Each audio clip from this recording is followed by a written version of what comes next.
Hello friends, welcome to my channel. आज हम इस कपड़े में शरारा बनाएंगे।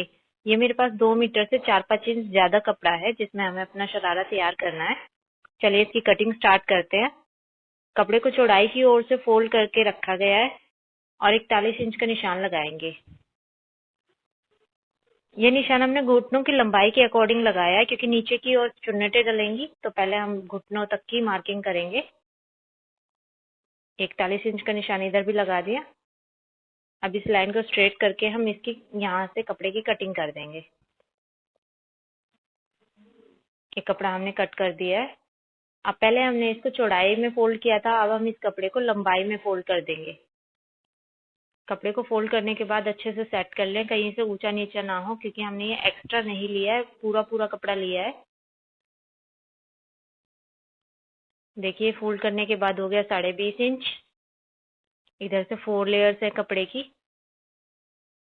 और ये खुली साइड है। बंद साइड मैंने अपनी ओर रखी है। इधर भी फोल्डेड साइड है। अब हम इसकी मार्किंग करते हैं। ऊपर से 2 इंच का निशान लगाएंगे।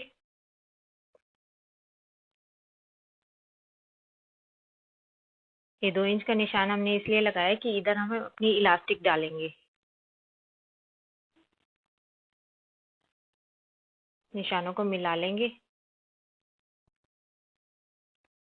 ये इलास्टिक के लिए हो गया। अब नीचे की ओर हमें हमारे घुटने की लंबाई है 18 इंच, तो 18 इंच पे हमारे घुटने की सिलाई आनी चाहिए, क्योंकि नीचे चुन्नटे डालेंगे वहां से, तो 18 इंच और आधा इंच जो हम सिलाई में लेंगे उसके लिए तो हो गए 18.5। इसलिए ये कपड़ा पूरा 20.5 इंच था। 20.5 का डबल हुआ 41 इंच, और हमने 41 इंच ही लिया था।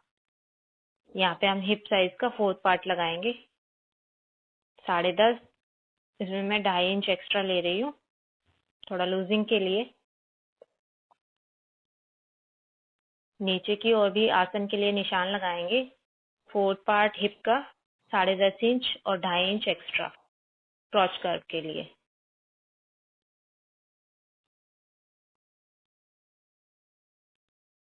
दोनों निशानों को मिला लेंगे। अब एक बार चेक कर लेते हैं, लाइन हमारी स्ट्रेट है।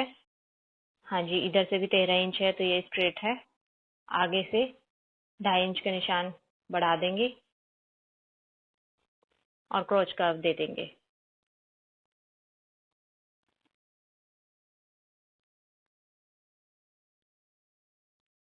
अब नीचे की ओर हम इसके घुटने की गोलाई का निशान लगाएंगे। घुटने की गोलाई हमारी 18 इंच है, तो उसमें 3 इंच की लूजिंग देते हुए यहाँ पे निशान लगाएंगे। ये मैं 10.5 इंच पे निशान लगा रही हूँ, क्योंकि कुछ हिस्सा हमारा लूजिंग में आ जाएगा और कुछ थोड़ा सा पार्ट हमारा सिलाई में चला जाएगा। दोनों निशानों को मिला देंगे। अब ये जो मार्किंग करी है, इन मार्किंग्स पे हम अब इसकी कटिंग कर देंगे। ये देखिए कटिंग किस तरीके से की है। हमारी कटिंग हो गई है। अब नीचे चुन्नटों के लिए भी जो कपड़ा हमारे पास में बचा हुआ था, उसको जैसे हमने पहले कपड़ा फोल्ड किया था, ऐसे ही हमने नीचे वाला भी फोल्ड कर लिया, पहले चौड़ाई से और फिर उसके बाद लंबाई से। ये 4 लेयर्स हो गई कपड़े की। इधर फोल्डेड साइड है और ये भी दोनों बंद साइड है जो मेरी ओर है, और वो खुली साइड है। अब ऊपर वाला पार्ट इसके ऊपर रखते हैं।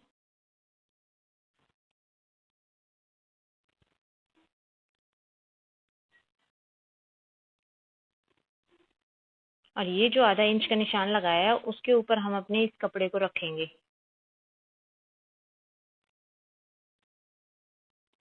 और कपड़े को सेट कर ले ठीक से। ऊपर से ये फोल्डेड साइड को छोड़ते हुए पूरी लंबाई का निशान लगाएंगे 38 इंच, और 1 इंच एक्स्ट्रा लेंगे, जिससे हम नीचे की ओर मुड़ेगा तो सिलाई में जाएगा। इधर भी 39 इंच का निशान लगाएंगे। इन निशानों को मिलाते हुए एक स्ट्रेट लाइन ड्रॉ कर लेंगे, और इस लाइन पे हम इस कपड़े की कटिंग कर देंगे।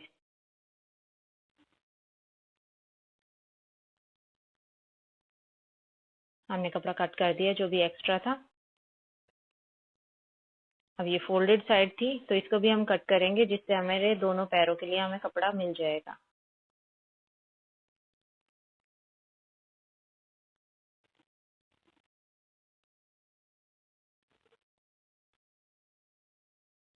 ये दोनों पैरों के लिए कपड़ा है हमारे पास में।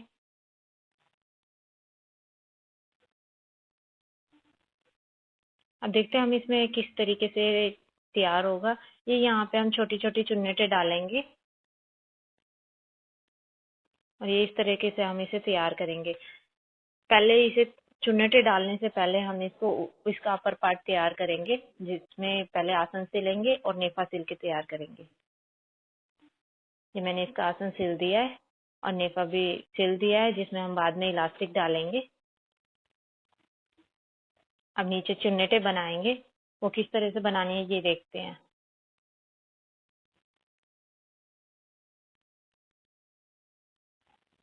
ये कोई भी एक पैर का कपड़ा लेकर के हम इसको इस तरह से रखेंगे। मैं सिर्फ आपको बताने के लिए इस तरीके से रख रही हूँ, बाकी आपको इस कपड़े को सिंगल लेयर में ही लेना है और बड़े टांके की सिलाई लगानी है इस पे, पूरे पे ऊपर की ओर आधा आधा इंच गैप छोड़ते हुए। और फिर उसके बाद हम धागा खींच देंगे। ये हमने सिलाई लगा दी है। अब जो धागे हैं सिलाई के, उनमें से एक धागा पकड़ के हम खींचेंगे ना तो चुन्नटें क्रिएट होने लग जाएंगी अपने आप। ये देखिए मैं धागा खींच रही हूँ और चुन्नटें अपने आप धीरे धीरे बनती जा रही हैं। ये आधे हिस्से में मैंने चुन्नटें डाल दी। अब दूसरे हिस्से का धागा मैं इधर से खींचूंगी, नहीं तो धागा बड़ा हो जाता है, टूटने का डर रहता है। धागा टूटे ना, थोड़ा ध्यान से कीजिए। अब इसको हम ऊपर वाले हिस्से से नापेंगे। चुन्नटों को अच्छे से सेट कर ले। अब इसकी लंबाई हमारे ये जो ऊपर घुटने की गोलाई थी उतनी ही होनी चाहिए। एक बार चेक कर लेते हैं।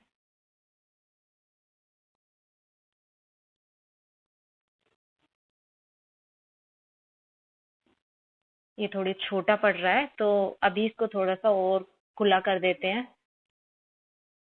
और कपड़े को पूरा सेट करने के बाद धागे में लास्ट में आपको गांठ जरूर लगानी है, नहीं तो कपड़ा सिलाई करते हुए इधर उधर हो जाएगा और छोटा बड़ा हो जाएगा। ये इधर से सिलाई में चला जाएगा, बाकी सारे को सिल लेते हैं। ये गांठें लगा दिया और इसको हम अपर पार्ट से अटैच कर लेते हैं। अटैच करने के बाद ये कुछ इस तरह से लगेगा, आगे का हिस्सा और पीछे का हिस्सा,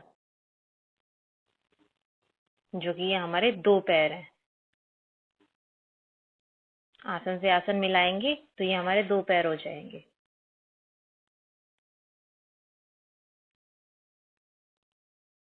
अब इसको बीच में से भी सिल देंगे और नीचे की ओर भी फोल्ड कर देंगे। ये नीचे जो हमने 1 इंच छोड़ा था वो भी हम इस तरह से थोड़ा सा फोल्ड कर देंगे। ये हमने लगभग शरारा कंप्लीट कर लिया है। नीचे से भी फोल्ड कर दिया है। ट्रायंगल शेप की मैंने इसमें लेस लगाई है। बीच में से भी सिलाई करने के बाद अब रह जाता है हमारा इलास्टिक। इलास्टिक हम लेंगे कमर के अकॉर्डिंग। इलास्टिक भी डाल दिया और इलास्टिक डालने के बाद हमारा शरारा बिल्कुल कंप्लीट है। आपको वीडियो कैसी लगी है कमेंट करके जरूर बताएं। वीडियो को लाइक करें, शेयर करें।